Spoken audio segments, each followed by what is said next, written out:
Hello, everyone. Hope I am audible. Can one of you please give me a thumbs up in the chat window?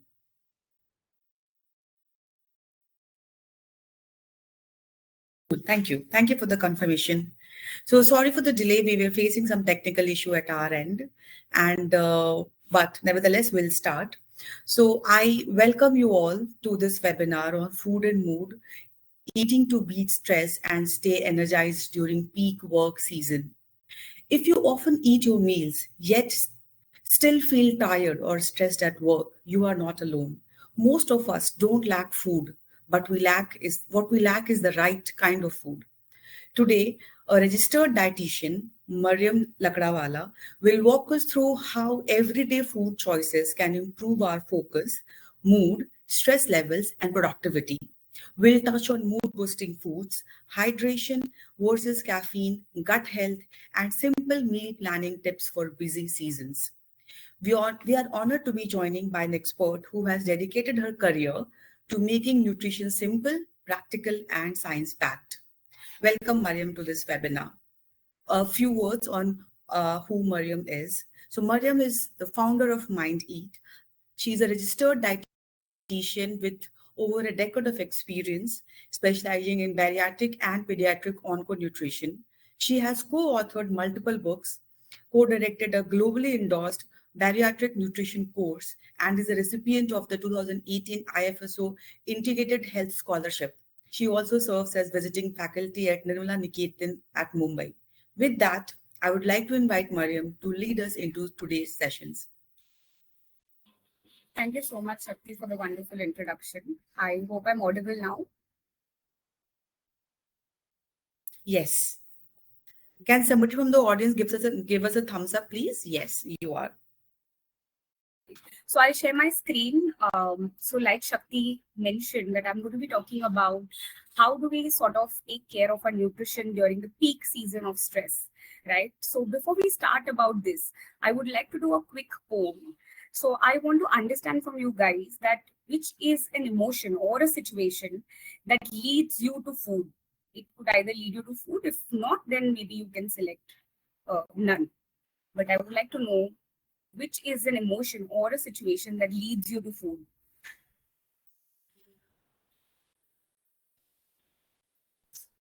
So great. I definitely see stress as the highest out of all the other factors. So yeah, the topic is pretty much suitable to the audience because yes, stress is leading you to actually eat food which could be healthy or unhealthy, but definitely could lead you to eat food. Okay, great. So stress is around 53-54%. Boredom is the second highest. No, the third highest. Second highest is the celebration.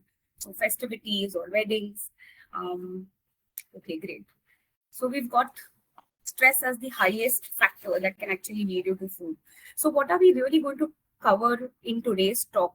Today the agenda of this talk is going to be to understand the problem area. So when we see stress, it comes to mind about mindless eating. Like we don't even know what we're eating. Emotional eating. We are going to differentiate between emotional eating and your physical hunger. And we also going to understand what kind of connection the gut and the brain has, right? And that is something that leads to a lot of emotional and stress related eating. Then we'll be talking about some foods, which are then we'll be talking about some foods which will help you to keep your energy level stable, meaning give you a feeling of satiety and delay the subsequent hunger. We'll be talking about the other important pillars. So it's not only about food, but it's also about the other factors. So food is just one wheel, but the other three wheels are your lifestyle factors. So we'll be talking about that. And then we'll see some practical strategies on how you can do some smart snacking, or how we can try and cope up with emotional eating and stress eating through other ways. So let's get started. When we say mindless eating and emotional eating, this is something that has increased a lot.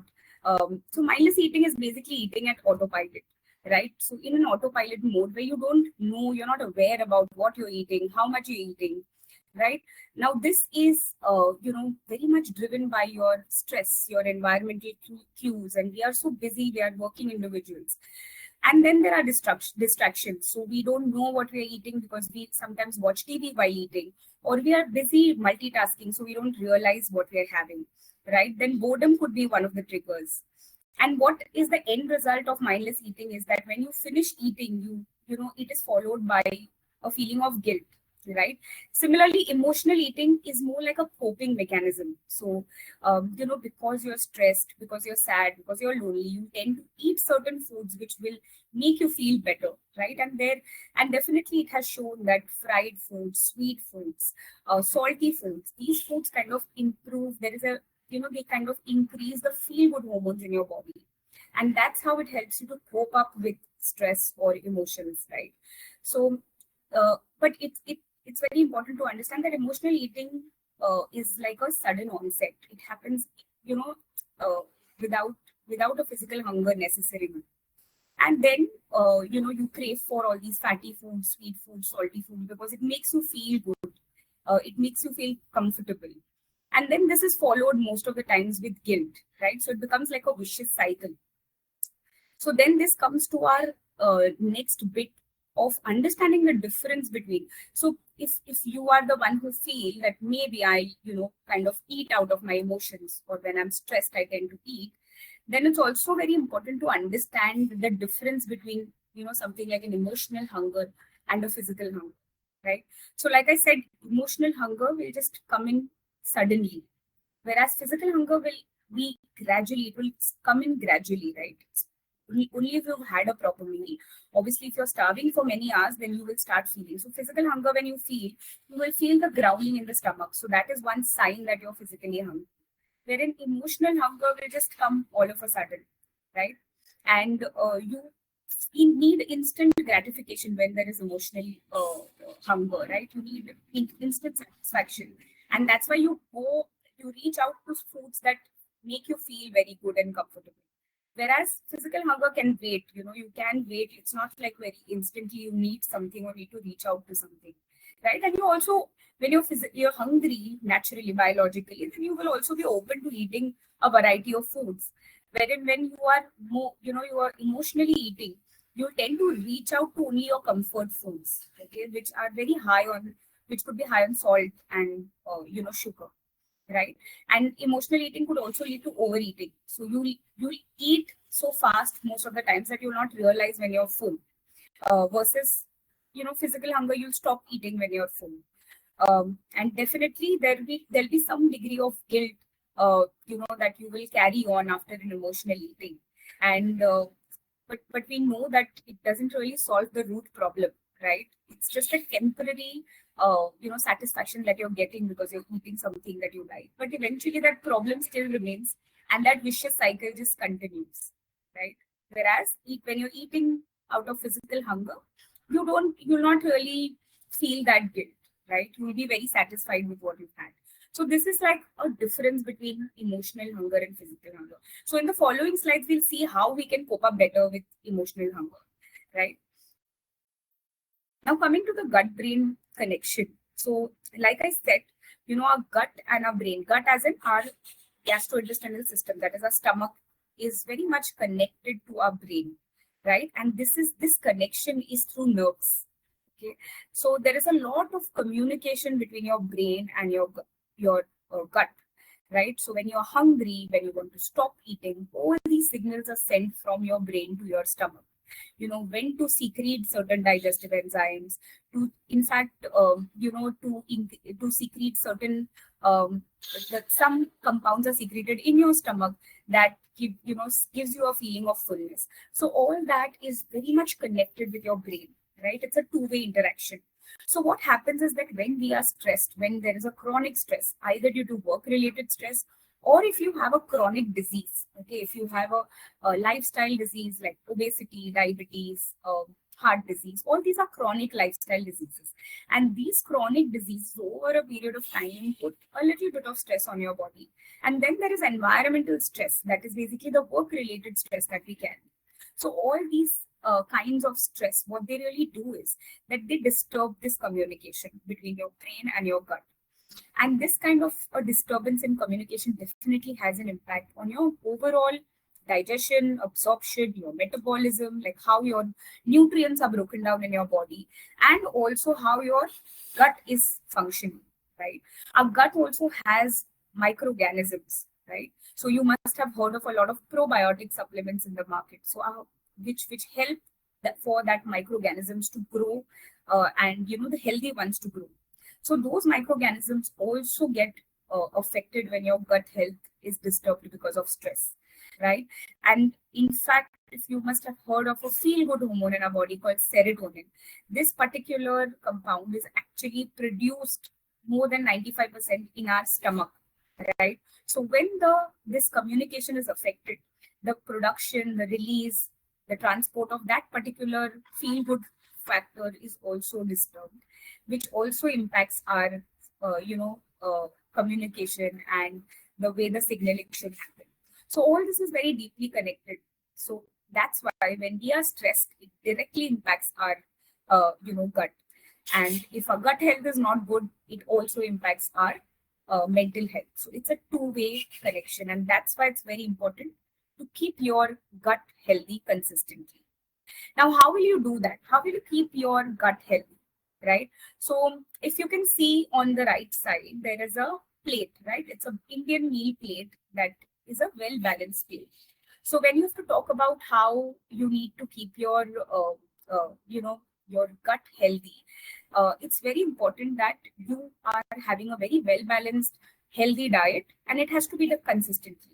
Okay, now when we talk about energy stabilizers, we would like to do the second poll, and I would like to know from you all that out of these, options that, one second, the second poll.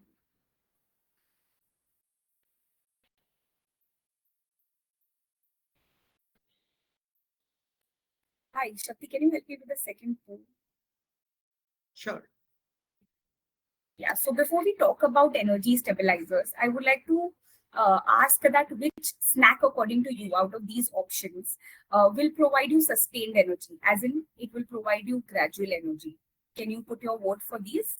Any option that you feel will give you sustained energy.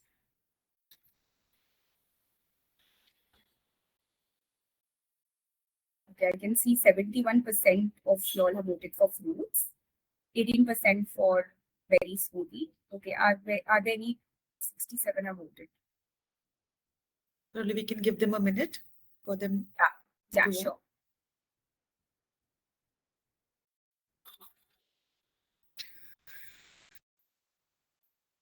So we have 76 responses. We have 120 attendees. So we are waiting for a few more votes to be casted. Sure.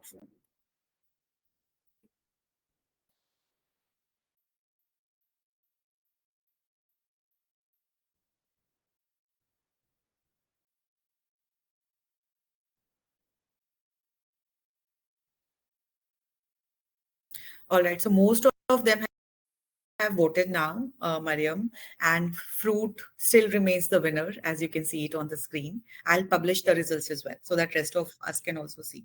Sure. So yeah, so I think most of you all have actually voted for fruits. But here as per what I feel is a stable, like, a snack that would give you stable, like a stable energy, a sustained energy would be something like a berry smoothie, like a fruit smoothie. Okay. The reason being, so we will talk about it, like fruits is just giving you carbohydrates, right? Now we have three major nutrients that give us energy in the diet. Okay. We hear them quite often. We hear about carbohydrates, protein, fat. So these are three nutrients that give us major energy, and then we have other smaller nutrients. So it's very important when you talk about a well-balanced meal, then all these major nutrients or macronutrients should be in your plate. So when we talk about fruit is majorly a carbohydrate containing food group. Okay. But when we talk about balanced meal, a well-balanced meal, or even a snack for that matter, it needs to give you a very good proportion of all the three macronutrients instead of just one. So we see the Indian diet. When we see the Indian diet, our diet is quite no, it's quite dominated by carbohydrates. So most of us have a meal which has majorly rotis and rice, or we have parathas, or we have maybe jawari bajri roti, right? So we have majorly cereals in our diet, and then we would have little amount of maybe dal, which also has little more carbs and less protein, and then we would have maybe a vegetable, right? So this is how our meal will be. But actually, it's very important that our carbohydrates, which comes in the form of cereals, should comprise of 50 to 60% of our energy, and the remaining should come from things like vegetables, little bit of protein. So your protein should come from your dals and legumes. It should come from your dairy. So if you can see a bowl of curd, right? And then a little bit of vegetables in the form of raw and cooked portion, which basically improves the quality of your carbohydrates that you're eating. So even if you're a rice eater, but you have enough vegetables and salads with your diet, you're somewhere improving the quality of your carbohydrates, right? So that kind of balance will improve the quality of your meal, right? So complex, when we talk about complex carbohydrates, it's basically carbohydrates which has good amount of fiber, right? But whatever rice and roti we are eating, the flour that we use is so refined that all the fiber and the nutrients are lost in the process, right? So that's why it's important to include some other fibrous foods like vegetables, whole pulses, sprouts. All these can be included to add the fiber to the diet and make the quality of carbohydrates good. And then, so your complex carbohydrate will come from your whole cereals. So maybe instead of roti and white rice, it's good to switch between a little whole cereal grains, like you can go for bajra, jawar, brown rice, buckwheat, or millets. These are the options you can opt for. You can also add a little bit of salad every day in your meals, right? So these will improve the quality of your carbohydrates. Then protein. Protein is something that kind of lacks in the Indian diet quite a lot because most of us are vegetarian. But it's okay, even if you're a vegetarian, you can try and add the dairy products to your diet. So you can add low-fat paneer, you can add curd. If you don't have any issues, you can also use a normal paneer. You can add soya paneer, you can add soya food. If you're a vegan, you can add these soya products, right? And if you're a non-vegetarian or you're an eggetarian, you can add eggs, lean meats, right? So these are some of the protein foods that should form a little bit of your main meal, right? And also these proteins are eventually broken down into amino acids in the body, right? And they also help to secrete some mood boosting agents in the body. It also elevates serotonin levels, and therefore it also has a good impact on the feeling of fullness and a good feeling overall after eating food, right? And then it's also important to have some fats in the diet. So it's not, you can't go zero fat diet. You need to have some fats, but these fats need to be healthy fats, right? So maybe here, if you see in this plate, your curd is something that is giving you fat.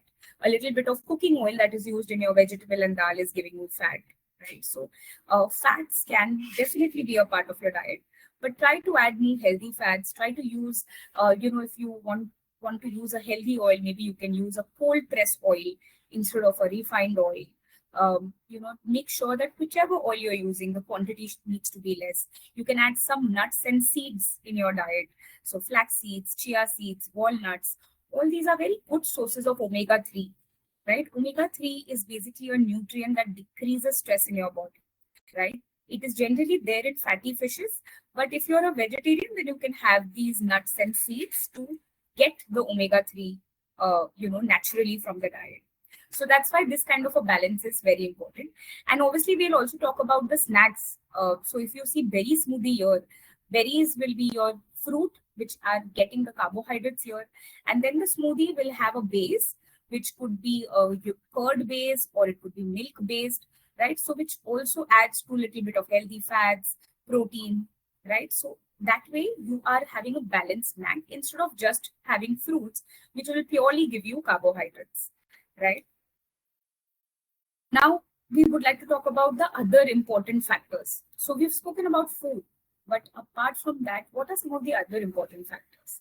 So again, I would like to know from you all, with the next poll, that when you are stressed, when your levels of stress are quite high, which is a self-care out of these that you kind of compromise on first, you kind of neglect first?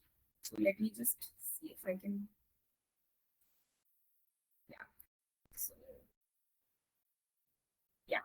So basically when you're stressed during peak season, work season, which is one self-care, pillar that you kind of neglect first. We'll take a minute to kind of get all the votes.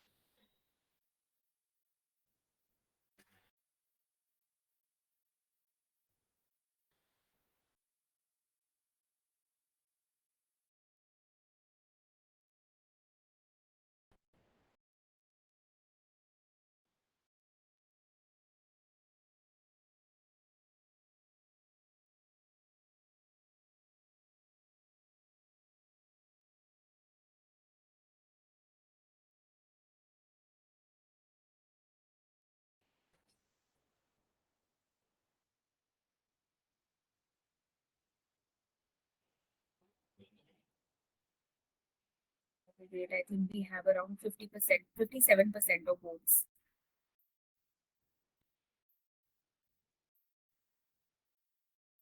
Great. So if out of the 57% who voted, physical activity is the most voted, right? So I'll publish the results. So physical activity is the most voted, uh, something that you guys kind of compromise when you are under stress, right? We tend to neglect physical activity, right? And this is, I think, followed by mindful eating.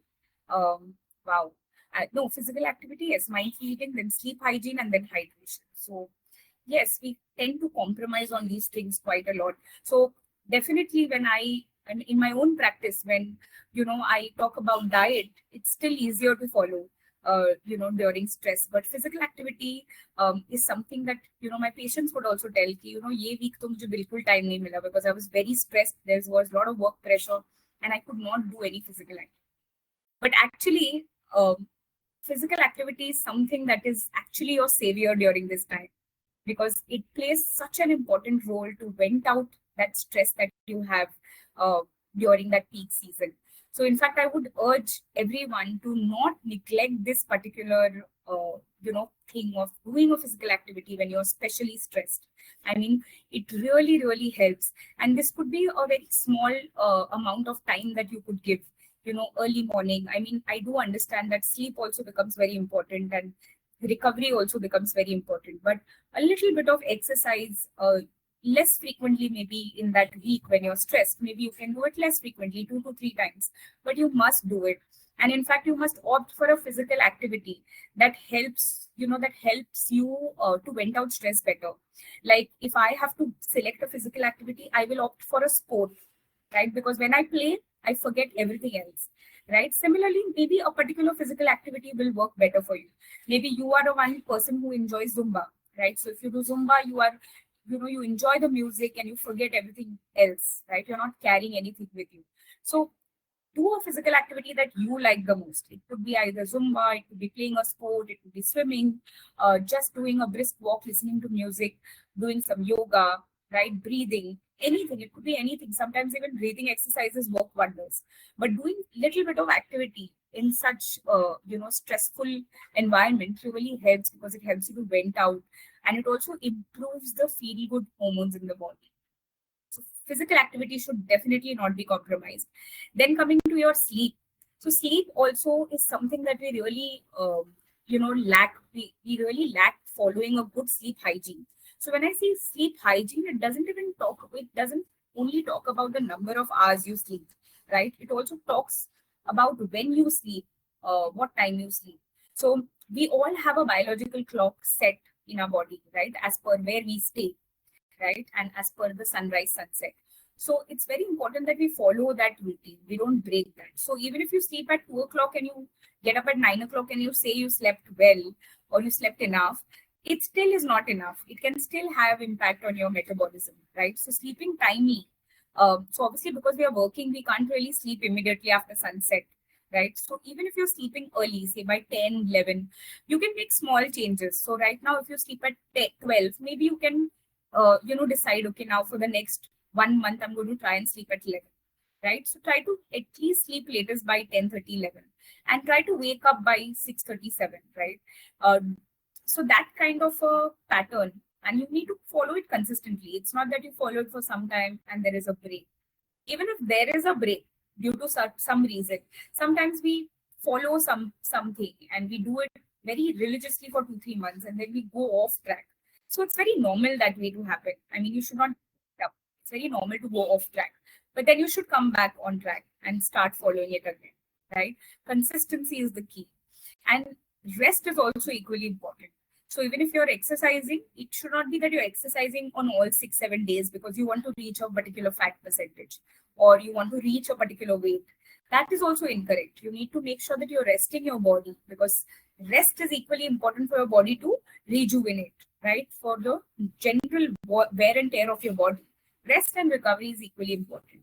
So all these pillars are very important, and hydration definitely is very important.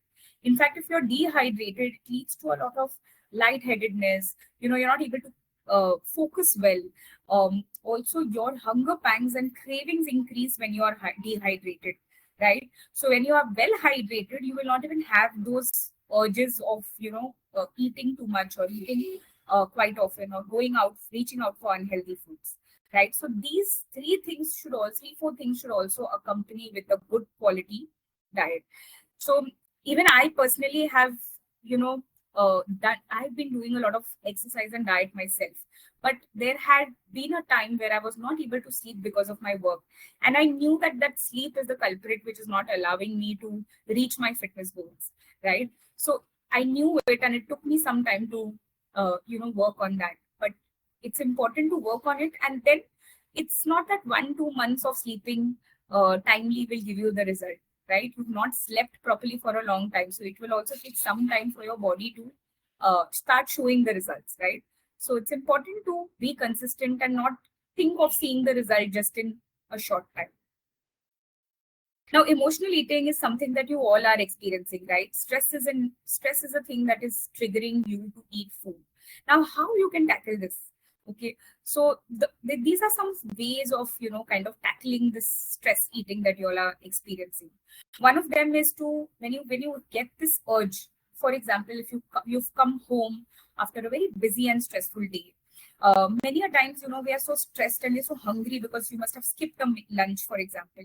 The first thing that you'll do is you'll open the refrigerator and you'll hunt for some food which will help you, sort of calm down, or you'll find comfort in that food, right?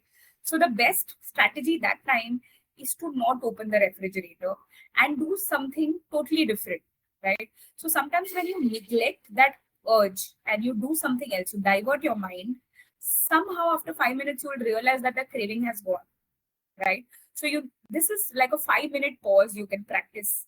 If you feel that, you come home and you immediately grab something, maybe that 5 minutes of distraction, you can do anything, either watch TV or play with your child, or just have a conversation with your friend or family, and you deviate, sort of divert your mind from food, and maybe that can help you. Or another way of coping is to, maintaining a diary of what emotion, what you ate, and what triggered your emotion, or how you felt a particular day, what was your stress level at work. So you can also understand the correlation of how your, brain works and your pattern works. And then you can, once you identify it, then it becomes easier to target it and work on it, right? So food journaling could be one good option to follow. Another option is to have to obviously substitute with this coping mechanism. You have to substitute this coping mechanism, right? Now, when you are, for example, you're stressed and you're reaching out to food, that is going to make you feel less stressed only that time, right? But eventually it is again going to increase stress. The stress that you ate something unhealthy will follow immediately after eating something unhealthy, right? So it's not going to solve the problem. Or if you're sad emotionally, it's not going to make you feel happy, eventually out of that issue. It's not going to take you out of the issue. It will just give you temporary happiness. So another method is to find up another coping mechanism.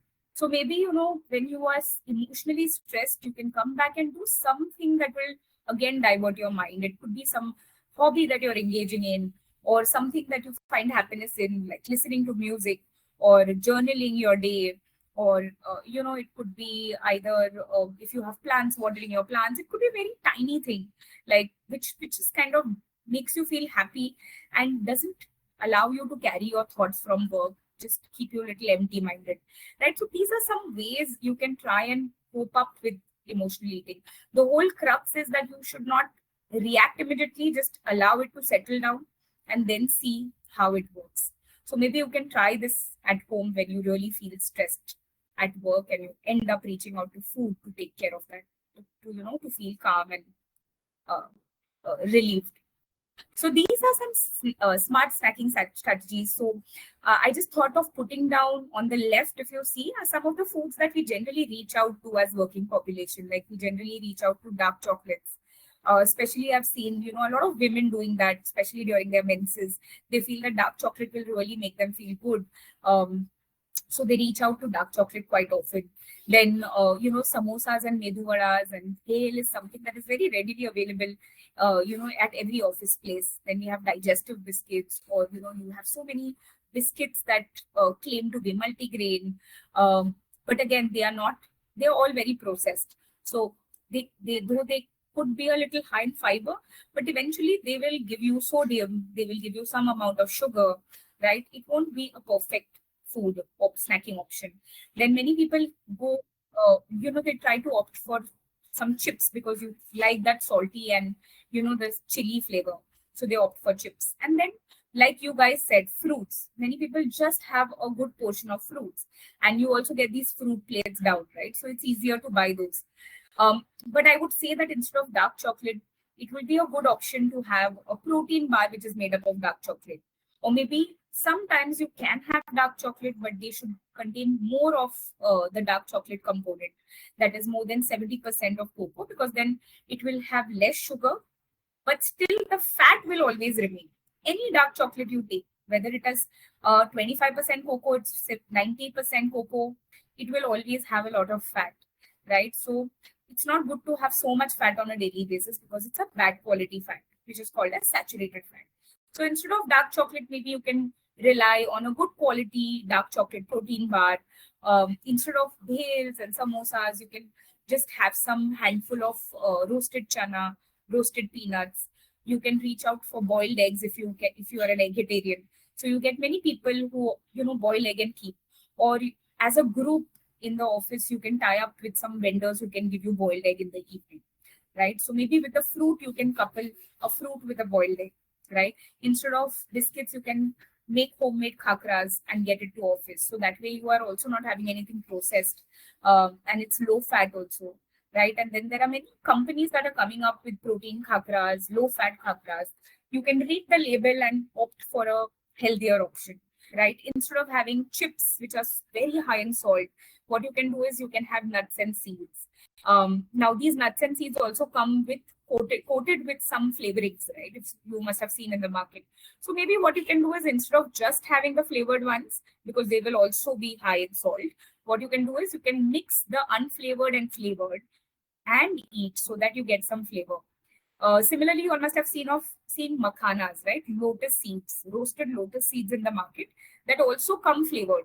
So maybe you can mix a little bit of that flavored makhana with nuts so that you get a feeling that you are eating something nice and chatpata, right? Then fruits, as you all suggested, is a balanced meal, but fruit will never give you a feeling of fullness and also if you have a little larger portion of fruit, that's not even good for sugars if you're a diabetic patient, right? Or you have pre-diabetes. So instead of just having a little larger portion of fruit, what you can do is with one serving of fruit, you can accompany some curd, or you can just buy a tetra pack of milk, right? Milk is something that is available in most of the offices as well. So you can just reach out to milk. If you want, you can add mild little coffee for taste in the milk. So that way you can balance out, you know, your snack. And one thing that you can do is you can have snacking. You can have these snacks just before leaving from office in the evening, so that when you reach home, you're not really very hungry.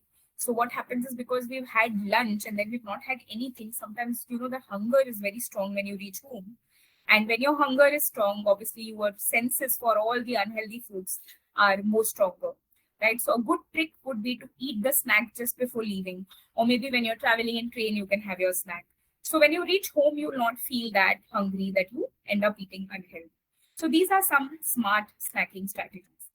And obviously, when we talk about mood boosting foods, we all know that sugar, fat, and fried and cheesy foods give you a feeling, a good feeling, right? But there are some healthy foods that you can incorporate in your diet, which will actually boost your mood. So if you're craving for sugar, it's not at all a bad option to try bananas, right? Bananas are easily available. You can just have a banana instead, and it can actually make you feel good, because banana has uh, vitamin B6, which can actually increase your levels of feel good hormone in the body.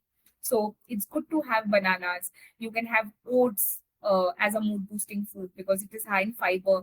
So it gives a feeling of fullness, right? You can use nice berries, very rich in antioxidants. So that also helps somewhere to decrease the stress. Coffee is something that you can have. Coffee also gives you that instant hit and instant energy, but it's important to limit caffeine consumption to 2 to 3 cups. But coffee also have some healthy polyphenols which can actually help work as antioxidants and also give you that instant energy, make you feel more alert, right? Then, like we spoke about omega-3 rich foods, like the healthy fats, then walnuts, almonds, chia seeds, fatty fishes. These are also very good because they give you good fats. They also they keep your gut healthy, right? And definitely dark chocolate can also be one of them. But I would suggest that it should be good enough not to keep the frequency very high. So when you really crave and you want to eat, you can eat maybe once in 10 to 15 days, not, and that also just 1 to 2 pieces, not more than that. So these are some mood boosting foods that you can actually incorporate in your diet on a regular basis instead of relying on all the unhealthy foods that we reach out for. So I would like to summarize by saying that it's very important for you to balance your meals and your snacks and keep it consistent, right? To also understand and identify whether you are having emotional eating, and then to find out coping strategies as to how you can cope up with your emotional and stress eating, right? Because it's eventually, I will give you advice, but it's eventually that you have to follow it, right? So identify it, and then you think of what is the best coping strategy that works for you, right? And make sure that you don't compromise on any of the other important lifestyle pillars that we saw. So don't compromise on physical activity. Make it your way of life. Make sure you take care of your sleep hygiene. This is something which is totally non-negotiable. So make sure you always prioritize it more than your work, because if you don't take care of your health, you are not going to be as productive, right? So these should be your priority. And self-care is something that is very important to practice, because that is the only thing that will help you to de-stress well. So self-care could be just 15 minutes every day of practice that you can do to totally take yourself away from your office, from social media, and totally be engrossed in whatever you're doing. So many a times people would just scroll on Instagram as a self-care option, saying that they feel happy doing that. But I would suggest that it should also be free of social media. It should be something that helps you to stay with yourself and just relax. So with this, I would uh, open the floor for any questions, and you can follow me on Instagram for more information related to nutrition. Thank you so much for your attention. Thank you, everyone. So now we will start with the questionnaire, right, Maryam? Yeah. Cool. So let me pick up few questions. Okay. Uh, my nutritionist says to avoid banana as they are very calorie dense. Is this true? Also, what brands do you recommend for dark chocolate? So, banana is definitely high in calories, but it's not very high. Again, if you're a diabetic and if you have issues with sugars, you need to be careful that you don't eat bananas every day and more than one, or with your meals. But if you are not having any issues, you can very well eat bananas. Even if you're on weight loss for that matter, you can eat banana and then you can switch it with some other fruit instead of totally avoiding it. And brands of dark chocolate, there are many actually. What you need to see, if you have to pick up a dark chocolate, what you can see is the cocoa content. So if the cocoa content is higher, then so obviously darker the chocolate, more the dark chocolate component, better are the benefits. So you can pick up the chocolate depending on the content of cocoa. So anything that is more than 70% is a good option to go in for. But again, it will always have good amount of fats, and most of these chocolates will have cocoa butter, which come with bad fats. So definitely it has to be portion controlled and the frequency should also be less. Yeah, that is quite helpful because chocolate only doesn't mean that you can dark chocolate you can eat as much as you want to, right? So Satya, hope that answered your question. Now Satya has one more question on hydration. I actually don't feel thirsty, so I only have maximum 2 liters of water. I don't even know how to drink it more water. Yeah, that's a fair question. So see, 2 liters is actually good enough. That's not bad. But if you're a person who doesn't like water, so many people have a little of intolerance to water, right? They don't like water and they don't end up drinking. So what you can do is you can use flavored water. So instead of water, you can use something like a thin buttermilk. You can have flavored water where you're using the barley water or soft water, or you are just putting some mint leaves in your water, or you are making a little bit of fruit juice and diluting it with water. So something like a flavored water works well, or you can have any herbal tea, chamomile tea, green tea, which also adds flavor to the water. So this way you can meet your water requirements if you don't like to have plain water. Sometimes even temperature works. So if you have cold water, you tolerate it better than plain water. Yeah. Another question Mr. Bhanu Sharma is asking, so what option do we have in terms of green tea? So options as in alternatives to green tea. Probably. So if I mean green teas are having a little bit of compounds which act as antioxidants, but there are many other teas also now in the market which are basically coming from all these flowers. So you have chamomile tea, blue tea. So you can try these because these teas also come with these antioxidant compounds. So sometimes some teas work well. I mean you should have it consistently again, and I think 1 to 2 cups should be good enough. You should not even overuse these teas and coffees. Yeah. Moving on to the next question, Mr. Prabhakar, he is asking, could you suggest a good diabetic South Indian diet plan? Diet plan. Suggesting a diet plan is like a little outside of Yeah. this scope of the Pretty talk. elaborative, the question is. But yeah, I do agree that South Indian diets are pretty much rice dominant because they generally eat a lot of idlis, dosas, and rice. But like I said, if you are eating a lot of rice-based foods in your diet, then it's very important to balance it with good amount of vegetables and foods that give you fiber. So when you add these foods in the diet, so if you're supposed to having idlis, you can make idlis with a lot of vegetables added to it, like grated carrot, or it could be beetroot, it could be spinach, peas, right? Or you have a sambar which has good amount of vegetables along with your idli. Your dosa could accompany with, something like a burji or a masala, which is not having potatoes and can have vegetables and paneer, right? So some kind of variations you can do even in a South Indian diet to make it more balanced. So I would suggest you can add more of vegetables. You can add more of fruits in between your meals to make it more fiber dense, and also protein side by side. Okay, so moving on to the next question.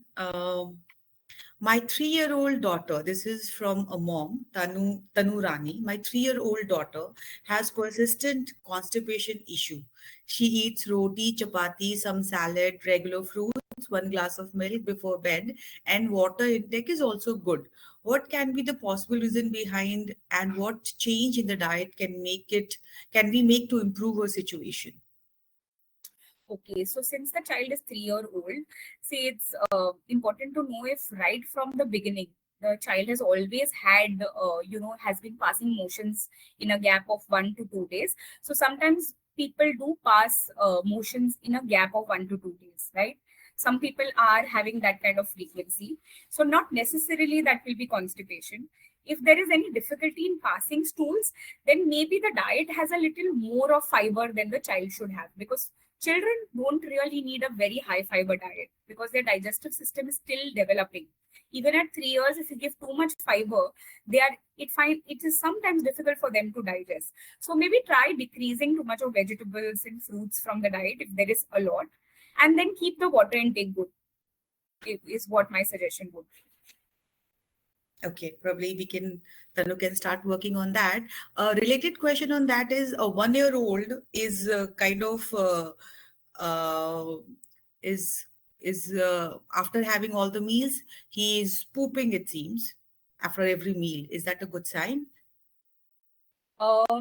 If it's immediately after every meal, then it's important to definitely see a doctor, because the doctor needs to know what is the frequency, consistency, whether there is, food that is completely not digested, there is malabsorption.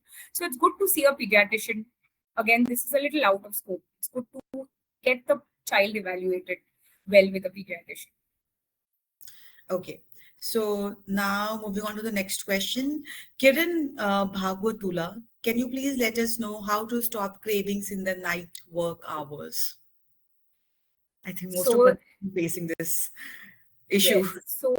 So if you're working in the night, if it's a night shift, then definitely you should always make it a point to have more liquids when you're working, because that will help you to not crave too much, and it will give you a feeling of fullness. So your intake during night working hours should definitely be less, because that is the time your body's metabolism is not very fast, right? So like I was talking about the biological clock, it's important to eat as per that as well. So what in such cases, what you can do is maybe have your dinner little later. So by 9:30, have a very well balanced dinner.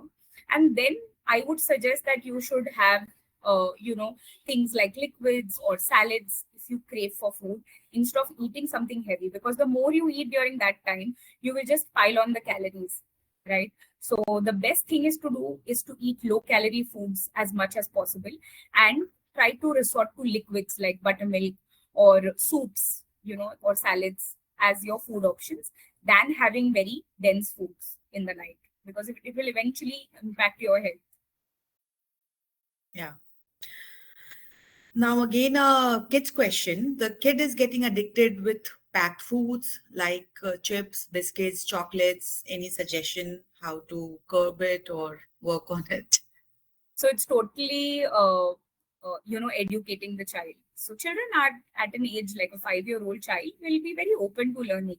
So if you tell them, if you use some cartoon figures and you tell them that, this person is eating healthy food, like for example, show them Popeye or show them some Chota Bheem who's eating laddus and healthy foods, it really makes an impact. They stop eating, and then you can always give them a little better alternative of that. So if they like chips, maybe you can think of giving them salty peanuts.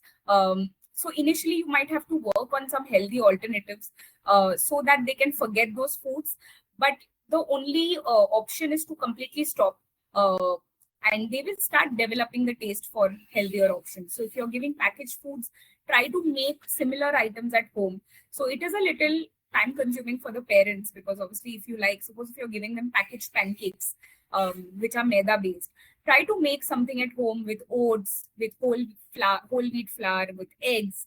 Try to make it something at home so that the child finds it tasty, and then you can feed them with little honey. So at least they find that is tasty, or a fruit puree. So basically, you will have to find some healthy alternatives to the packaged foods they like, and completely stop and simultaneously educate the child. So these are the ways in which you can, educate and make sure your child is totally not having any packaged foods. I'm going to take that tip for my little one as well. Thank you, Maryam. Moving on to the next question. So, milk and fruits can be eaten together is the question. Yeah, you can eat them together. Yeah, Absolutely fine. You get milkshakes, you have smoothies, you can definitely take them together. It forms a very good blend of carbohydrate, protein, and fats. Yeah. Millets don't taste as good as normal flour. How to make them tasty? So again, you can make it like by adding some masalas and like how we make theplas, right? So something like that you can make to use it, or then you can mix it with your normal wheat flour. So you can also mix it so that you start liking the taste, and then maybe eventually and gradually, once you're comfortable, you can have it as more. But yeah, initially any food that you introduce, it takes time to develop taste. But the more you start eating, the more it becomes better. So in some point in time, even I was not a vegetable fan. I was a hardcore non-vegetarian. But eventually, when I started eating vegetables, I started developing taste for it. So, I mean, you eat it, you make it as a part of your lifestyle, and you start developing taste for it. Okay, so moving on, kindly elaborate on saturated fats, monosaturated fats, and polysaturated fats. This. So these are basically the types of fats, how fats are broken down in your body and how what kind of fats you eat. So basically, when you talk about saturated fats, they are more difficult to break. Okay, and they when they are broken down, they can lead to certain byproducts. And similarly, when you see unsaturated fats and monounsaturated fats, they are easier for the body to break down. The body has to work less hard to break it down, and then saturated fat is something that the body has to work more, and also it has a direct impact on your bad cholesterol. So thus we say to avoid saturated fats and consume more of poly and monounsaturated fatty acids.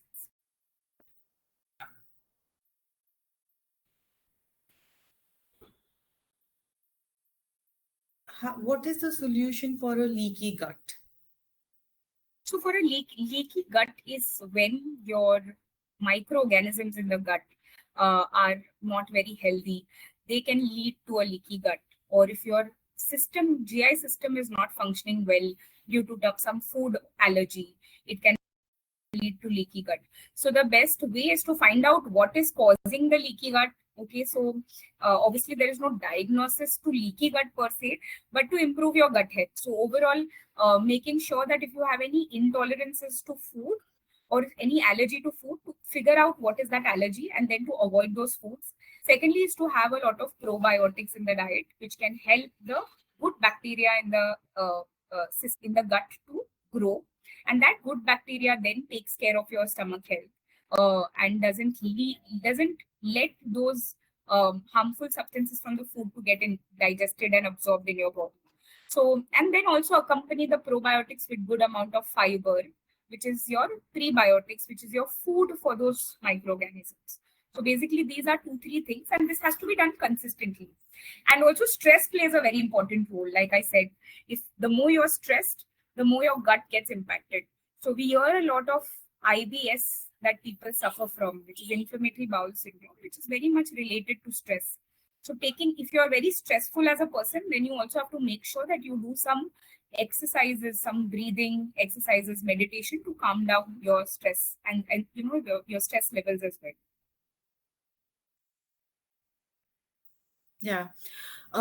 So moving on, we will take couple of more questions. So this will be the second last question for the day. In spite of eating healthy and trying to get the right amount of sleep, noticing so much of depression before every menstrual cycle. Okay. So again, you have to definitely understand what is the thing that is leading. Sometimes nutritional deficiencies also can make you feel low. So one thing is to also get your nutritional status checked. We Indians are very deficient in vitamin D. So sometimes vitamin D, vitamin B12 deficiencies can make you a little, low during, intermittently it can make you feel low. So one is to check if you have any nutritional deficiencies. And the second, if you still feel that it's making you really feel low, then you can see a doctor. Another thing that I would advise is also doing some degree of physical activity. Maybe that also helps, because with every phase in life, there are a lot of hormonal changes that happen in women. So sometimes those hormonal changes also give some degree of a feeling of low and, mood swings. So physical activity is one thing which will help you to sort of vent out that stress and that mood swings. So maybe engaging in physical activity will also help you to not have those kind of mood swings during your menses. But are we suggesting that we can work out while we are having our periods? You can. There is so physical activity you're not going to do very intensive, right? If you even go for a brisk walk, even that is good enough, and that will not really hamper anything. I mean, it doesn't really have any impact on your hormones. In fact, it has a positive impact. And we are so sedentary that 40-45 minutes of. Cool. Okay, so this will be the last question because we are running out of time. So how to go for a slim body diet? I am 45 years of age and have no diabetes or any health issues. I want to reduce weight. My size is 39 inches and I am 6.7 meters high, tall. So he's asking for This a slim body diet. this is also out of this again. You can definitely approach or reach out for a proper consultation. But yeah, I mean, if you don't have a comorbidity, you don't have diabetes, you don't have blood sugar, then losing weight becomes a little easier, definitely. But since there is an age factor, with age, losing weight sometimes becomes difficult. Also, what happens because we've not exercised, if you've not exercised previously, or we end up losing a lot of muscle mass and this goes down. So with a little weight loss, definitely goes down. You might think more strictly, more maybe more supervised to get the results. In case if you're not able to have it on your own, so that can be done through a proper approach. Okay, we will ask question. Can you know prebiotic and fiber-rich food to improve bowel movement? Sorry, which rich food? Your voice cracked. Fiber-rich food, probiotic and fiber-rich foods to improve bowel movement. So fiber-rich foods will be your fruits, vegetables, sprouts, whole grains. All these are basically all the cereals which are not very processed. Whole cereals, vegetables. So these are the foods which will have high fiber because they're less processed, right? When we process them, when we refine them, then the fiber and the nutrients are lost. Okay, so these are the foods that contain fiber. And when we talk about prebiotics, so more of these containing foods, some of type of fiber that also acts as prebiotics. So foods that are good prebiotics are onion, garlic, bananas, right? So these are certain foods which you can include a little more to have that prebiotic effect. Then All right. are also good. Yes, Maryam. So there is some network issue. I hope you were done with your answer, or should I give you a couple? Okay. No, I'm done. Oh, okay. So with that, we have come to the end of this webinar. Thank you, all of you, for joining and giving us your valuable time. As a gesture from our end, uh, Maryam is offering 10% off on all the signups, 3-month signups with Mind Eat. So please go if you have liked the session and liked what she has explained in the session. And if you want to get more of it, then this is your window. You sign up for it and you can have more access of Maryam through this program that you will be subscribing for. Now, we hope the insights that were shared today will make your small but will help you make small but meaningful changes in your daily habits, one that support better focus, steady energy, and a calmer, healthier you. Special thank you to you, Maryam, for such a practical, science-backed and engaging session. Your guidance on mood boosting foods, hydration, gut health, and smart meal planning truly gave us tools we can start using right away. Thank you once again all for participation, and we look forward to seeing you in our next session. Thank you so much. Thank you so much for having me and giving me the opportunity to talk to such a lovely audience. Thank you, Maryam.